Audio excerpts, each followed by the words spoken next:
ರಾಜ್ಯದಾದ್ಯಂತ ಹೊಸ ವರ್ಷದ ಸಂಭ್ರಮ ಆಚರಿಸುತ್ತಿದ್ದು, ಕೊರಟಗೆರೆ ತಾಲೂಕಿನ ಗೊರವನಹಳ್ಳಿ ಶ್ರೀ ಮಹಾಲಕ್ಷ್ಮಿ ದರ್ಶನಕ್ಕೆ ಭಕ್ತ ಸಾಗರ ಹರಿದು ಬಂತು. ಹೊಸ ವರ್ಷಕ್ಕೆ ಬರುವ ಭಕ್ತಾದಿಗಳಿಗೆ ಮಹಾಲಕ್ಷ್ಮಿ ಚಾರಿಟಬಲ್ ಟ್ರಸ್ಟ್ ದೇವಸ್ಥಾನದ ಆಡಳಿತ ಮಂಡಳಿಯಿಂದ ಲಡ್ಡು ಪ್ರಸಾದ ಹಾಗೂ ವಿಶೇಷ ಭೋಜನದ ವ್ಯವಸ್ಥೆ ಮಾಡಲಾಗಿತ್ತು. ವಿಶೇಷ ಅಲಂಕಾರಗಳಿಂದ ತಾಯಿಯ ಮಂಟಪ ಅಲಂಕಾರ ಮಾಡಿದ್ದು, ದೇವಾಲಯಕ್ಕೆ ಬಂದ ಭಕ್ತಾದಿಗಳು ಶ್ರೀ ಮಹಾಲಕ್ಷ್ಮಿ ತಾಯಿಯನ್ನ ಕಣ್ತುಂಬಿಕೊಂಡ್ರು. ತಾಯಿಯ ದರ್ಶನಕ್ಕೆ ಬರುವ ಭಕ್ತಾದಿಗಳು ಯಾವುದೇ ರೀತಿಯ ತೊಂದರೆ ಆಗದಂತೆ ಕೊರಟಗೆರೆ ಪೊಲೀಸ್ ಠಾಣಾ ವತಿಯಿಂದ ವಿಶೇಷ ಭದ್ರತೆ ಏರ್ಪಡಿಸಲಾಗಿತ್ತು.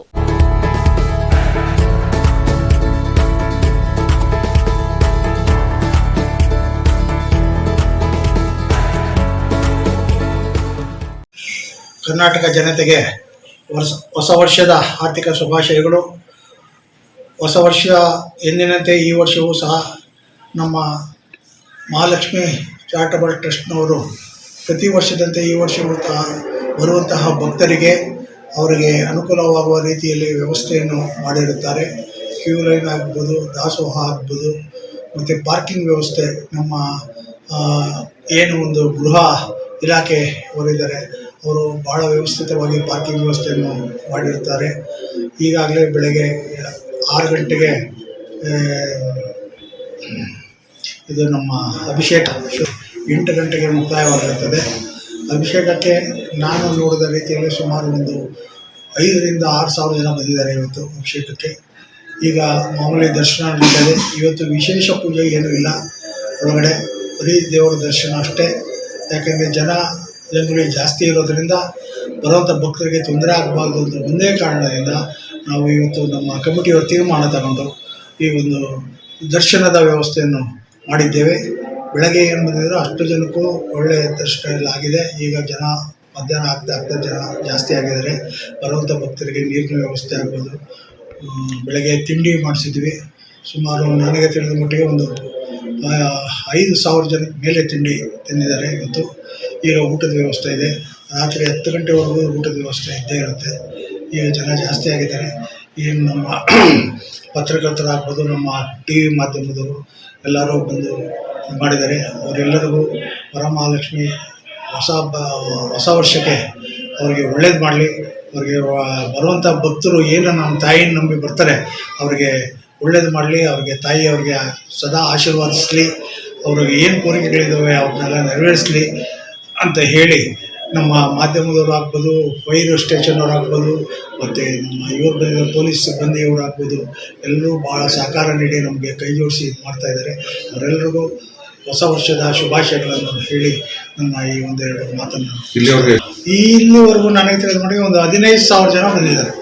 ಈಗ ಬೆಳಗ್ಗೆಯಿಂದ ಇಲ್ಲಿ ತನಕ 15 ರಿಂದ 20,000 ಜನ ಬಂದಿದ್ದಾರೆ. ಈಗ ಎಷ್ಟು ಸಮಯ 1 ಗಂಟೆ ಆಗಿರ್ಬೋದು, ಮತ್ತು 2 ಗಂಟೆ 1:45 2 ಗಂಟೆ. ಈಗ ಒಂದು 15,000 ಜನ ಬಂದಿದ್ದಾರೆ ನನಗೆ ತಿಳಿದ ಮಟ್ಟಿಗೆ. ನಮ್ಮ ಇದ್ರ ಪ್ರಕಾರ ಒಂದು 50 ರಿಂದ 65,000 ಜನ ಬರ್ಬೋದು ಅಂತ ನಿರೀಕ್ಷೆ ನಾವು ಮಾಡಿದ್ದೀವಿ. ಯಾಕೆಂದರೆ ನಾಳಿದ್ದು ಎಲ್ಲ ರಜಾ ಇರೋದ್ರಿಂದ, ಈ ಕ್ರಿಸ್ಮಸ್ ರಜೆಗಳಿರೋದ್ರಿಂದ 3 ದಿವಸನೂ ಭಾನುವಾರದವರೆಗೂ ಸಹ ಇದೇ ಥರ ಜನ ಇರ್ತಾರೆ ಅಂತ ಒಂದು ಇದಿದೆ.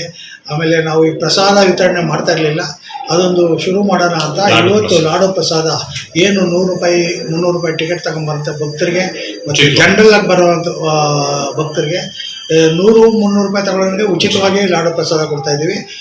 ಬೇರೆಯವರು ಜನರಲ್ಲಾಗಿ ಬರೋರಿಗೆ ಅವ್ರಿಗೂ 50 ರೂಪಾಯಿ ಹಂಗೆ ಒಂದು ಲಾಡು, 2 ಲಾಡು 100 ರೂಪಾಯಿ ಹಂಗೆ ಇವತ್ತಿಂದ ಶುರು ಮಾಡಿದ್ದೀವಿ. ನೋಡೋಣ ಕಾಲಕ್ರಮೇಣ. ಅದು ಮೊದಲು ಲಾಡು ಪ್ರಸಾದ ಇತ್ತು, ಕಾರಣಾಂತರಗಳಿಂದ ನಿಂತಿತ್ತು. ಅದನ್ನು ಕಂಟಿನ್ಯೂ ಮಾಡೋದಾ ಹೇಗೆ ಏನು ಅಂತ ಮುಂದಿನ ದಿನಗಳಲ್ಲಿ ನಾವು ತೀರ್ಮಾನ ತಗೊಂಡು ಇದು ಮಾಡ್ತೀವಿ. ಈ ಹೊಸ ವರ್ಷಕ್ಕೆ ಇರಲಿ ಅಂತ ಇವತ್ತಂತ ನಾವು ಶುರು ಮಾಡಿದ್ದೀವಿ. ಯಾರಿಗೂ ತೊಂದರೆ ಆಗದ ರೀತಿಯಲ್ಲಿ ಲಾಡು ಕೌಂಟ್ರೆಲ್ಲ ಟಿಕೆಟ್ ಕೊಟ್ಟು ವಾಪಸ್ ಕೊಟ್ಟರೆ ಅವ್ರಿಗೆ ಪ್ರಸಾದ ಫ್ರೀಯಾಗಿ ನಾವು ವಿತರಣೆ ಮಾಡ್ತಾಯಿದ್ದೀವಿ. ಊಟದ ವ್ಯವಸ್ಥೆನೂ ಇದೆ. ಏನು ಈ ತಾಯಿ ನಂಬಿ ಬರೋಂಥ ಭಕ್ತರಿಗೆ ಮಹಾಲಕ್ಷ್ಮಿ ತಾಯಿ ಒಳ್ಳೇದು ಮಾಡಲಿ, ಅವ್ರಿಗೆ ಆಶೀರ್ವಾದ ಮಾಡಲಿ. ನಮ್ಮ ಎಲ್ಲ ಧರ್ಮದರ್ಶಿಗಳಿಗೆ, ನಮ್ಮ ಪತ್ರಕರ್ತರಿಗೆ, ನಮ್ಮ ಪೊಲೀಸ್ ಮಾಧ್ಯಮದವರಿಗೆ, ಫೈರ್ ಸ್ಟೇಷನವರಿಗೆ ಎಲ್ಲರಿಗೂ ಮಹಾಲಕ್ಷ್ಮಿ ಒಳ್ಳೆಯದ ಆರೋಗ್ಯ, ಐಶ್ವರ್ಯ, ಭಾಗ್ಯ ಕೊಟ್ಟು ಕಾಪಾಡಲಿ ಅಂತೇಳಿ ನನ್ನ ಈ 2 ಮಾತನ್ನು ಮುಗಿಸ್ತಾರೆ. ಸರ್ವೇ ಜನ ಸುಖಿನೋಭವಂತು. ಮುರಳೀಕೃಷ್ಣ ಅಂತ ಕಾರ್ಯದರ್ಶಿ. ನಮ್ಮ ಅಧ್ಯಕ್ಷ ಹೇಳಿದಾಗೆ ಎಲ್ಲ ಭಕ್ತಾದಿಗಳು ವಿದೇಶದಿಂದ, ಬೆಂಗಳೂರಿಂದ, ತುಮಕೂರಿಂದ ಹಾಗೂ ಹೊರ ರಾಜ್ಯಗಳಿಂದ ಆಗಮಿಸ್ತಾ ಇದ್ದಾರೆ. ಸುಮಾರು ನಾವು ಇವತ್ತು 15,000 ಜನ ಮೇಲೆ ಬಂದಿದ್ದಾರೆ. ಎಲ್ರಿಗೂ ಉಚಿತವಾಗಿ ನಾವು ಈ ಪ್ರಸಾದ ವಿತರಣೆ ಮಾಡ್ತಾ ಇದ್ದೀವಿ. ಜೊತೆಗೆ ಈ ಸಲ ವಿಶೇಷವಾಗಿ ಏನು ಅಧ್ಯಕ್ಷರು ಹೇಳಿದ್ರು, ಲಾಡು ಪ್ರಸಾದ ಕೊಡ್ತಾ ಇದ್ದೀವಿ. 300 ರೂಪಾಯಿ ಟಿಕೆಟ್ ಕಂಡರಿಗೆ 2 ಲಾಡು ಉಚಿತವಾಗಿ, ಹಾಗೂ 100 ರೂಪಾಯಿ ಟಿಕೆಟ್ ಕಂಡರಿಗೆ 1 ಲಾಡು. ಜೊತೆಗೆ ಜನರಲ್ ಕ್ಯೂನಲ್ಲಿ ಹೋದಂತರಿಗೆ ಅವರು ಹಣಕಾಸು ಕೊಡಬೇಕಾಗುತ್ತೆ. 1 ಲಾಡ್ಗೆ 50 ರೂಪಾಯಿ ಚಾರ್ಜ್ ಮಾಡ್ತಾ ಇದ್ದೀವಿ. ಹಾಗೂ ಎಲ್ಲ ಭಕ್ತಾದಿಗಳು ಶಾಂತ ರೀತಿಯಿಂದ ತಾಯಿ ದರ್ಶನ ಪಡೆದು ಪ್ರಸಾದ ಸ್ವೀಕರಿಸಿ ಅವರ ಮನೆಗಳಿಗೆ ತೆರಳುತ್ತಾ ಇದ್ದಾರೆ. ಇದು ಶುಭ ಸಂಕೇತ. ಇದೇ ರೀತಿ ಭಕ್ತಾದಿಗಳು ಶಾಂತ ರೀತಿಯಿಂದ ವರ್ತಿಸಿ ನಮ್ಮ ಕಮಿಟಿಯೊಂದಿಗೆ ಸಹಕರಿಸ್ತಾ ಇದ್ದಾರೆ. ಇನ್ನೂ ಹೆಚ್ಚಿನ ಜನ ಅಂದ್ರೆ ಸುಮಾರು ಈಗ 2 ಗಂಟೆ, ಇನ್ನೂ ಇವತ್ತು ನನ್ನ ಅಂದಾಜು ಒಂದು 50,000 ರಿಂದ 60,000 ಜನ ಬರ್ಬೋದು ಅನ್ನೋ ಒಂದು ನಿರೀಕ್ಷೆ ಇದೆ. ಆ ನಿರೀಕ್ಷೆಗೆ ತಕ್ಕಂಗೆ ನಾವು ಪ್ರಸಾದನೂ ವ್ಯವಸ್ಥೆ ಮಾಡಿದ್ದೀವಿ, ಊಟದ ವ್ಯವಸ್ಥೆನೂ ಮಾಡಿದ್ದೀವಿ. ಎಲ್ಲರೂ ಶಾಂತ ರೀತಿಯಿಂದ ನಡ್ಕೊಂಡು ಹೋಗ್ತಾ ಇದೆ. ಸರ್ವರಿಗೂ ಒಳ್ಳೇದಾಗ್ಲಿ, ಹಾಗೂ ತಾಯಿ ಸರ್ವರಿಗೂ ಒಳ್ಳೇದ್ ಮಾಡ್ಲಿ. ಸರ್ವೇ ಜನ ಸುಖಿನೋ ಭವಂತು.